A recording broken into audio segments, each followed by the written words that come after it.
রাষ্ট্রপতিতে আসলে ঠিক কি ঘটবে? নির্বাচনটা হওয়া পর্যন্ত অপেক্ষা করছেন, তার মানে সেনাপ্রধান ওয়াকারুজ্জামান একেবারে 5ই আগস্ট থেকে যেই প্রতিশ্রুতি দিয়েছেন যে একটা, শাহাবুদ্দিন চুপ্পু জাতির উদ্দেশ্যে ভাষণেও যেটা বলেছিলেন যে একটা নির্বাচন অনুষ্ঠান হবে খুব শিগগিরই, তার মানে তারা নির্বাচনটা অনুষ্ঠান পর্যন্ত দেশকে এগিয়ে নিয়ে একটা নির্বাচিত সরকারের হাতে তুলে দিয়ে তারপর সরে যেতে চাইছেন রাষ্ট্রপতি শাহাবুদ্দিন চুপ্পু। কিন্তু রাষ্ট্রপতি শাহাবুদ্দিন চুপ্পু বঙ্গভবন থেকে বেরিয়ে কোথায় যাবেন? তাকে কি গ্রেফতার করা হবে? তার কি রাজপথে বিচার হবে? তাকে কি মবের শিকার হতে হবে? রাষ্ট্রপতি শাহাবুদ্দিন চুপ্পু নিশ্চয়ই তার ভবিষ্যৎটা নিশ্চিত করেছেন। কার সঙ্গে আলাপ করেছেন? শুক্রবার ওসমান হাদি গুলিবিদ্ধ হওয়ার ঘটনার পর বৃহস্পতিবার যে বাংলাদেশে বহু আলাপ আলোচনা, সন্দেহ, আশঙ্কার পর প্রধান নির্বাচন কমিশনার অবশেষে নির্বাচনী তফসিল ঘোষণা করেছিলেন এবং নির্বাচনের তারিখটাও ঘোষণা করে দিয়েছেন, সে নিয়ে যেমন আলাপ একরকম থমকে গেছে, নির্বাচনের তফসিলের দিন তফসিল থেকে মনোযোগ একেবারে সরিয়ে নিয়ে সংবাদ শিরোনামে যে উঠে এসেছিলেন রাষ্ট্রপতি, সেই রাষ্ট্রপতির পদত্যাগের ঘোষণা নিয়েও আলোচনাটা জমে উঠতে পারেনি। কিন্তু রাষ্ট্রপতি শাহাবুদ্দিন চুপ্পু তফসিল ঘোষণার দিনেই বিদেশি সংবাদ মাধ্যম রয়টার্সকে যে এক সাক্ষাৎকার দিয়ে এ বিষয়টি পরিষ্কার করে জানিয়ে দিয়েছেন যে নির্বাচনের পর তিনি পদত্যাগ করতে চান এবং তিনি এই সাক্ষাৎকারটি রয়টার্স মানে এই আন্তর্জাতিক সংবাদ মাধ্যমকে দিতে বাধ্য হয়েছেন, তার কারণ ইউনূস সরকার তার কাছ থেকে এমনকি তার প্রেস টিমটিকেও সরিয়ে নিয়েছে। রয়টার্সে দেওয়া সেই সাক্ষাৎকারটি শাহাবুদ্দিন চুপ্পু যেটি কিনা হোয়াটসঅ্যাপের মাধ্যমে দিয়েছেন বলে রয়টার্স তাদের প্রতিবেদনে প্রকাশ করেছে, সেই সাক্ষাৎকারটিতে তিনি সরাসরি বলেছেন যে তিনি অপমানিত বোধ করেছেন, তার সঙ্গে যেমন ব্যবহার করেছে ইউনূস সরকার, বিশেষ করে ডক্টর ইউনূসের নাম উল্লেখ করেই তিনি বলেছেন তিনি হিউমিলিয়েটেড, তাই তিনি পদত্যাগ করতে চান তার মেয়াদ শেষ হওয়ার আগেই। এবং তিনি বলেছেন যে শুধুমাত্র যে তাকে একটা হিউমিলিয়েশনের মধ্য দিয়ে, অপমানের মধ্য দিয়ে যেতে হচ্ছে তাই না, 7 মাসের বেশি সময় ধরে প্রধান উপদেষ্টা ডক্টর ইউনূস তার সঙ্গে সাক্ষাৎ করেন নাই এবং তার প্রেস টিম সরিয়ে নেওয়া হয়েছে। বাংলাদেশের সকল দূতাবাস, মিশন, কনসুলেট থেকে একরকমের ঘোষণা দিয়ে রাষ্ট্রপতির ছবি সরিয়ে নেওয়া হয়েছে, আর সবসময় এই আলাপটা জারি রাখা হয়েছে যে রাষ্ট্রপতি কবে পদত্যাগ করবেন, কবে পদত্যাগ করবেন। এই সব মিলিয়েই রাষ্ট্রপতি বোধ করেছেন তিনি অপমানিত এবং তার ভয়েস স্টিফল, মানে তার একরকমের গলা চেপে ধরা হয়েছে ইউনূস সরকারের আমলে। রাষ্ট্রপতি মনে করিয়েছেন যে তিনি সশস্ত্র বাহিনীর সর্বাধিনায়ক এবং তার সঙ্গে সেনাপ্রধান ওয়াকারুজ্জামানের যোগাযোগ আছে, ঘনিষ্ঠ যোগাযোগ আছে। এবং শাহাবুদ্দিন চুপ্পু বলেছেন যে সেনাপ্রধান এটা পরিষ্কার করেছেন যে তিনি গণতান্ত্রিক ধারায় দেশকে রাখতে চান, তার ক্ষমতা গ্রহণের কোনো ইচ্ছা নাই। এসব কথাবার্তা বলে শাহাবুদ্দিন চুপ্পু এটাও পরিষ্কার করেছেন যে তারপরে তাহলে তিনি কেন তিনি নির্বাচন পর্যন্ত অপেক্ষা করছেন, তিনি কেন এর আগেই পদত্যাগ করলেন না, এরকম প্রশ্ন নিশ্চয়ই আমাদের সকলের মনেই এসেছে। তো তিনি বলছেন সাংবিধানিক ধারাবাহিকতা রাখতেই, সাংবিধানিক দায়িত্ব পালন করতেই শাহাবুদ্দিন চুপ্পু এই দায়িত্বটি নির্বাচন পর্যন্ত পালন করে যেতে চান। এখন প্রশ্ন আসেই, সেই প্রশ্নের কিছুটার উত্তর পাওয়ার চেষ্টা করেছিল রয়টার্স শাহাবুদ্দিন চুপ্পুর কাছ থেকেও, যে কার পরামর্শে, কার ইঙ্গিতে শাহাবুদ্দিন চুপ্পু হঠাৎ একটা নাটকীয় সাক্ষাৎকার দিয়ে শিরোনামে উঠে আসার সাহস করলেন কিংবা শিরোনামে উঠে আসার প্রয়োজনীয়তা বোধ করলেন। সেটা তো একটা প্রশ্ন বটেই। মানে সরকার যারা একরকম তাকে তার মানে গৃহবন্দী করে রেখেছে, কারণ তিনি ঈদের নামাজ পড়তেও বাইরে আসতে পারেন না, তিনি বঙ্গভবনে যেগুলো একেবারে রেওয়াজ, রাষ্ট্রীয় রেওয়াজ, সেসব কোনো অনুষ্ঠানের আয়োজন করলে, মানে ঈদের পুনর্মিলনী কিংবা স্বাধীনতা দিবস, বিজয় দিবসের অনুষ্ঠানে তিনি কোনো আয়োজন করলে সেখানে কোনো উপদেষ্টা হাজির হন না, প্রধান উপদেষ্টা তো কখনোই যান না তার সঙ্গে সাক্ষাৎ করতে, যদিও একেবারে রেওয়াজ অনুযায়ী প্রতিটি বিদেশ সফরের পরেই তার রাষ্ট্রপতি শাহাবুদ্দিন চুপ্পুর সঙ্গে সাক্ষাৎ করতে যাওয়ার কথা। তাহলে রাষ্ট্রপতি সাহসটা করছেন কি করে? মানে একটা সময় তো এমন প্রশ্নও ছিল যে রাষ্ট্রপতি কি বঙ্গভবনের ভেতরে আছেন নাকি আসলে বঙ্গভবন থেকে তাকে সরিয়ে ফেলা হয়েছে। এসব গুঞ্জনও কিন্তু একটা সময় প্রায় জোরদার হয়ে উঠতো, কারণ রাষ্ট্রপতির কোনো খবর পাওয়া যেত না মাসের পর মাস। তো এহেন অবস্থা যিনি গৃহবন্দী, যার কোনো প্রেস টিম নাই, যাকে কিনা হোয়াটসঅ্যাপে বিদেশি সংবাদ সংস্থার সঙ্গে যোগাযোগ করে মনের ভাব প্রকাশ করতে হচ্ছে, তিনি সাহস করলেন কার পরামর্শে, কার ইঙ্গিতে, বা কে তাকে সাহস দিলেন যে এমন একটা কৌশল তিনি গ্রহণ করতে পারেন? সে প্রশ্ন তো আসেই। শেখ হাসিনা কি তাকে সেই পরামর্শ দিয়েছেন? কারণ শেখ হাসিনার অত্যন্ত বিশ্বাসভাজন, আস্থাভাজন, অনেকে একে অনুগত বলবেন, অনুগত ছিলেন এই শাহাবুদ্দিন চুপ্পু। এবং তিনি মানে সেই বঙ্গবন্ধুর সময় থেকে রাজনীতি করেছেন, 1975 সালের পর তিনি জেল খেটেছেন বঙ্গবন্ধুর অনুসারী হিসেবে, এবং এরকম বিশ্বস্ত একজন ব্যক্তিকে যে রাষ্ট্রপতি পদে রেখে গেছেন শেখ হাসিনা, আর সেই ব্যক্তিটি এই 2024 আগস্টের সরকারকে শপথ করিয়েছেন এবং তিনি থেকেই গেছেন বঙ্গভবনে, সেটা কিন্তু জুলাই আগস্টের আন্দোলনকারীদের জন্য বিরাট একটা মাথা ব্যথার কারণ ছিল। মানে প্রায়শই তারা হুঙ্কার দিয়ে দিয়ে বলে বসতেন যে এই রাষ্ট্রপতি হচ্ছে ফ্যাসিবাদের চিহ্ন, এবং এই যে এখনো জুলাই সনদ যে শেষ পর্যন্ত রাষ্ট্রপতিকে দিয়ে স্বাক্ষর করিয়ে আনতে হলো, আপনাদের মনে থাকবে জাতীয় নাগরিক পার্টি, জামায়াতে ইসলামের এই নিয়ে ঘোর আপত্তি ছিল যে ফ্যাসিবাদের দোসর এই রাষ্ট্রপতি যদি জুলাই সনদে স্বাক্ষর করেন, তার চেয়ে নাকি হাসনাত আব্দুল্লাহ যেমন বলেছিলেন যে তাদের গলায় দড়ি দিয়ে মরে যাওয়া ভালো বা পানিতে ডুবে মরে যাওয়া ভালো। তো এহেন রাষ্ট্রপতি সাহস করলেন কি করে? রয়টার্স প্রশ্ন করেছিল যে শেখ হাসিনা দিল্লি চলে যাওয়ার পর তিনি আপনার সঙ্গে যোগাযোগের চেষ্টা করেছেন কিনা, কিংবা আপনার সঙ্গে যোগাযোগ হয় কিনা। মানে প্রথমেই শহরের মাথায় যেটা আসবে যে পরামর্শটা শেখ হাসিনা দিয়েছেন কিনা।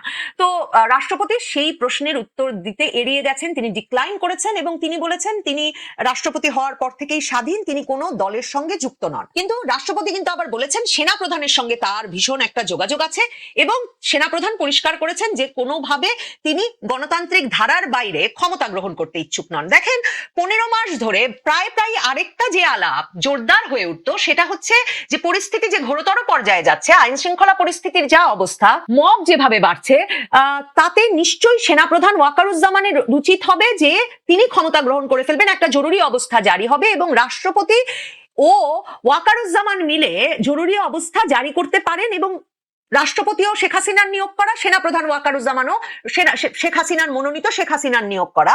কাজেই বারবারই জুলাই আগস্ট আন্দোলনপন্থীদের ভেতরে এই শঙ্কা কাজ করেছে যে যে কোনো সময় রাষ্ট্রপতি আর সেনাপ্রধান সশস্ত্র বাহিনী মিলে গিয়ে তারা জরুরি অবস্থা জারি করতে পারে, এবং তারা যে সরকার বসিয়েছেন আগস্টের আন্দোলনের পর ইউনূস সরকার, সেই ইউনূস সরকারকে ক্ষমতাচ্যুত হতে পারে। কিন্তু ইউনূস সরকারের যা সাংবিধানিক ভিত্তি দেওয়ার প্রচেষ্টাটুকু নেওয়া হয়েছে সেটাও কিন্তু রাষ্ট্রপতির মাধ্যমে হয়েছে। রাষ্ট্রপতি কিভাবে উপদেষ্টা নিয়োগ করতে পারেন বিশেষ অবস্থায়, জরুরি পরিস্থিতিতে, সংবিধানের 106 অনুচ্ছেদ অনুসারে রাষ্ট্রপতি নাকি সেটা সুপ্রিম কোর্টের কাছে জানতে চেয়েছিলেন, এবং সরকারের আইন উপদেষ্টা, আইন মন্ত্রণালয়ের তরফে দাবি করা হয় যে সুপ্রিম কোর্টের আপিল বিভাগের বিচারপতিরা মিলে বসে তখন এই রেফারেন্স দিয়েছেন যে রাষ্ট্রপতি উপদেষ্টা হিসেবে প্রধান উপদেষ্টা ডক্টর ইউনূস সহ উপদেষ্টা মণ্ডলীকে নিয়োগ করতে পারেন। ওই রেফারেন্সের যে আসলে কোনো ভিত্তি নাই, কারণ তখন আপিল বিভাগের বিচারপতিরা মবের ভয়ে সেনা সদরে লুকিয়ে আছেন, এগুলো সবই আমরা পরবর্তীতে জানি। কিন্তু এখনো রাষ্ট্রপতি যে মুখ ফুটে এই কথাটা বলেন নাই যে তিনি কোনো রেফারেন্স চান নাই, তিনি কোনো উপদেষ্টা নিয়োগ করতে চান নাই, সে কারণেই কিন্তু প্রধান উপদেষ্টা সহ উপদেষ্টা মণ্ডলীরা টিকে আছেন, যাদেরকে কিনা এই রাষ্ট্রপতি শাহাবুদ্দিন চুপ্পু শপথ গ্রহণ করিয়েছেন। রাষ্ট্রপতি যে বলছেন সাংবিধানিক দায়িত্ব পালনের জন্যেই তিনি এখন পর্যন্ত ক্ষমতায় আছেন বা তিনি দায়িত্বে আছেন, নির্বাচনের পর তিনি দায়িত্ব থেকে সরে দাঁড়াবেন। একদিকে যেমন নির্বাচনে যেই দলই বিজয়ী হয়ে আসুক না কেন তারা নতুন রাষ্ট্রপতি নির্বাচন করতে চাইবেন, সেটাই স্বাভাবিক, কারণ বাংলাদেশের আইন অনুযায়ী, সংবিধান অনুযায়ী 48-3 বলে যে রাষ্ট্রপতিকে নিয়োগ করতে পারেন সংসদ সদস্যদের দ্বারা তিনি নির্বাচিত হন। এখন রাষ্ট্রপতি কিন্তু বাংলাদেশের সংবিধানের একমাত্র পদ যেটি এখনো অটুট আছে, এবং যেটা বললাম যে তার কারণে এই সরকারের একটা সাংবিধানিক ভিত্তি আছে। এ কারণেই অক্টোবরে যখন 48 ঘন্টার মধ্যে রাষ্ট্রপতিকে পদত্যাগ করতে হবে বলে বঙ্গভবন ঘেরাও করেছিলেন হাসনাত আব্দুল্লাহরা, এবং যখন তখন অন্তর্বর্তীকালীন সরকার বলছিলেন যে এটা একটা রাজনৈতিক সিদ্ধান্তের বিষয় যে রাষ্ট্রপতিকে সরিয়ে দেওয়া হবে কি হবে না, এটা সংবিধানের বিষয় নয়, তখন বিএনপি গিয়ে সামনে দাঁড়িয়েছিল এবং বিএনপি সরাসরি বলেছিলেন যে সাংবিধানিক শূন্যতা তৈরি হবে যদি রাষ্ট্রপতিকে এখন পদচ্যুত করা হয়, কারণ তাহলে এই সরকারের যেমন সাংবিধানিক ভিত্তি থাকবে না, তেমনি মানে সাংবিধানিক আর যত প্রতিষ্ঠান এখনো টিকে আছে সেগুলোর আর কোনো ভিত্তি থাকে না। মানে তাহলে সশস্ত্র বাহিনীর ভিত্তি কি? সেনাপ্রধান কেন সেনাপ্রধান? তাহলে ইলেকশন কমিশনের ভিত্তি কি? তাহলে নির্বাচন কমিশন কেন নির্বাচন কমিশন? কাজে যেহেতু বিএনপি সংবিধানটাকে বজায় রেখে একটা নির্বাচনের দিকে হাঁটতে চেয়েছে সেই আগস্ট থেকে, কাজে তারা তখন গিয়ে একটা প্রতিরোধ সৃষ্টি করে এবং অন্তর্বর্তীকালীন সরকার রাজনৈতিক ঐক্য না পেয়ে আর রাষ্ট্রপতিকে পদচ্যুত করতে পারে না। কারণ রাষ্ট্রপতির পদত্যাগ করবার একমাত্র উপায় আছে, তিনি যদি পদত্যাগ পত্র দেন স্পিকারের কাছে। এই সরকারের আমলে, ইউনূস সরকারের আমলে আগস্ট মাসের শেষে স্পিকার শিরীন শারমিন চৌধুরীর বিরুদ্ধেও কিন্তু হত্যা মামলা দেওয়া হয়, এবং স্পিকার শিরীন শারমিন চৌধুরী তখন 2রা সেপ্টেম্বরের 2 তারিখে পদত্যাগপত্র পাঠান বঙ্গভবনে এবং বঙ্গভবন থেকে জানানো হয় রাষ্ট্রপতি স্পিকারের পদত্যাগপত্র গ্রহণ করেছেন।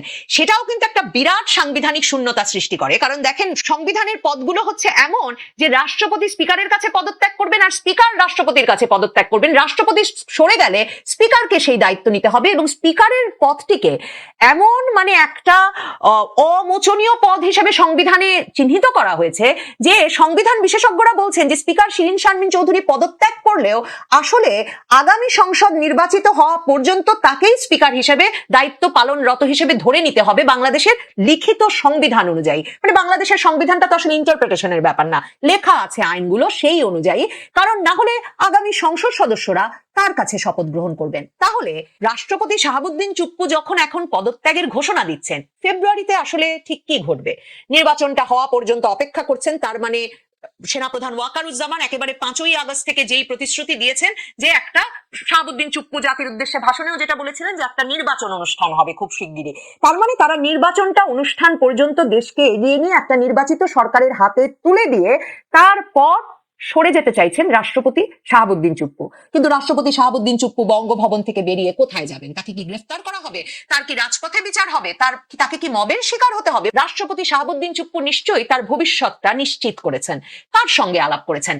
এখন বিএনপির যদি সঙ্গে আলাপ করে থাকেন যে তারা নির্বাচনে জিতবে, তাহলে কিন্তু বিএনপি বরাবর সাংবিধানিক ধারাবাহিকতা বজায় রাখতে চেয়েছে। কাজে এই পরিস্থিতিতে তারা নিশ্চয়ই একটা সেফ এক্সিটের ব্যবস্থা করবে রাষ্ট্রপতির জন্য, যেই সেফ এক্সিট আসলে সেনাপ্রধান থেকে শুরু করে অনেক সাংবিধানিক পদাধিকারীকেই একটা নিরাপত্তা দেবে।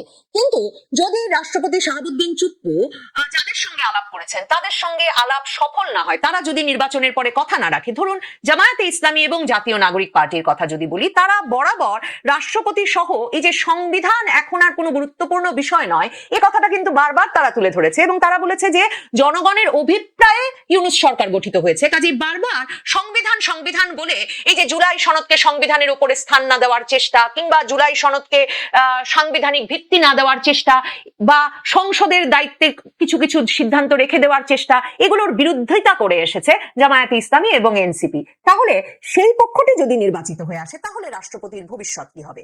রাষ্ট্রপতি যে এই কথাটা বলে রাখলেন, একটা তো সরল ব্যাখ্যা হতেই পারে যে তিনি আসলে একরকমের সম্মানের মধ্যে শেষ কটি মাস থাকতে চাচ্ছেন, মানে কথায় কথায় যাতে আর রব না ওঠে রাষ্ট্রপতি কবে যাবেন কবে যাবেন, তিনি নিজেই বলে রাখছেন তিনি যেতে প্রস্তুত এবং নির্বাচিত সরকারের হাতে দিয়ে সাংবিধানিক ধারাবাহিকতা রক্ষা করে তিনি যাবেন। কিন্তু সাংবিধানিক ধারাবাহিকতা কি করে রক্ষা হবে সে প্রশ্ন তো করলাম। সংসদ কার কাছে শপথ নেবে? স্পিকার তো নাই, রাষ্ট্রপতি তো সংসদকে শপথ নেওয়াতে পারবেন না। আর রাষ্ট্রপতি পদ ছেড়ে কার কাছে দেবেন? কারণ পরবর্তী রাষ্ট্রপতি নির্বাচিত হওয়ার কথা সংসদের মাধ্যমে, সংসদ কি করে তখন রাষ্ট্রপতি নিয়োগ করবেন? মানে এই নানা প্রশ্ন, আরো অনেক সাংবিধানিক ব্যাখ্যা এবং জোড়াতালি বের করতে হবে এই সরকারকে।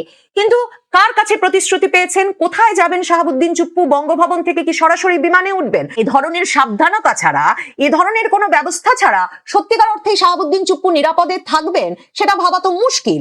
বিশেষ করে যখন একটা শক্তিশালী রাজনৈতিক পক্ষ যারা নির্বাচনেও অত্যন্ত ভালো ফলাফল করবেন বলে ধারণা করা হচ্ছে, তারা সংবিধানের এই পদগুলোকে স্বীকার করতে চাইছেন না আগস্টের পর থেকেই। কাজেই কার পরামর্শে, কার সাহসে, কার ইঙ্গিতে রাষ্ট্রপতি শাহাবুদ্দিন চুপ্পু আন্তর্জাতিক সংবাদ মাধ্যমে এলেন সেটা একটা প্রশ্ন। সেক্ষেত্রে সেনাপ্রধান ওয়াকারুজ্জামান তাকে সাহস জুগিয়েছেন, যাতে সেনাপ্রধান ওয়াকারুজ্জামান যে ক্ষমতা নেবেন না এই সময়টায় তারাও যে নির্বাচনের জন্য অপেক্ষা করছেন সেটা পরিষ্কার করা এত সরল ইচ্ছা?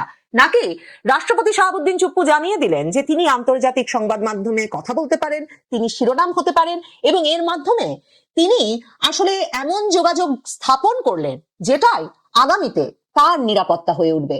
কারণ মনে রাখবেন, শাহাবুদ্দিন চুপ্পু কিন্তু গত সেপ্টেম্বরে মানব জমিন সম্পাদক মতিউর রহমান চৌধুরীকে বলেছিলেন এক রকমের হতাশ সুরে যে তিনি কিচ্ছু জানতেন না। তিনি যখন শেখ হাসিনার জন্য অপেক্ষা করছিলেন বঙ্গভবনে যে শেখ হাসিনা আসবেন তার কাছে, অনেকেই বলছিলেন পদত্যাগ পত্র দিতে আসবেন, শেখ হাসিনা কিন্তু পরবর্তীতে আর